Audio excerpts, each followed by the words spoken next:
রাজধানী কিয়েভ সহ ইউক্রেনের বিভিন্ন শহর ও গুরুত্বপূর্ণ স্থাপনায় ড্রোন ও ক্ষেপণাস্ত্র দিয়ে ব্যাপক হামলা চালিয়েছে রাশিয়া। 23শে ডিসেম্বর ভোররাত ও ভোরে চালানো এই সমন্বিত হামলায় অন্তত ৩ জন নিহত হয়েছেন এবং বহু মানুষ আহত হয়েছেন বলে প্রাথমিকভাবে জানিয়েছে ইউক্রেনীয় কর্তৃপক্ষ। হামলার ফলে আবাসিক এলাকা, বিদ্যুৎ কেন্দ্র ও শিল্পাঞ্চলে বড় ধরনের ক্ষয়ক্ষতি হয়েছে।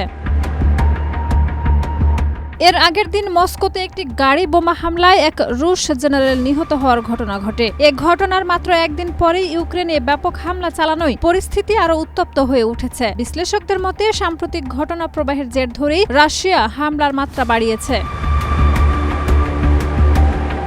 রুশ প্রতিরক্ষা মন্ত্রণালয় জানিয়েছে, উন্নত প্রযুক্তির কিনঝাল হাইপারসনিক ক্ষেপণাস্ত্র ব্যবহার করে ইউক্রেনের জ্বালানি ও বিদ্যুৎ অবকাঠামোকে প্রধান লক্ষ্যবস্তু করা হয়েছে। একই সঙ্গে তারা দাবি করেছে, দেনিপ্রপত্রভস্ক অঞ্চলের অন্দ্রিভোকা এবং খার্কিভ অঞ্চলের প্রাইলিপোকা এলাকা তাদের নিয়ন্ত্রণে এসেছে। তবে এসব দাবির বিষয়ে ইউক্রেনের পক্ষ থেকে এখনো আনুষ্ঠানিক কোনো স্বীকৃতি দেওয়া হয়নি।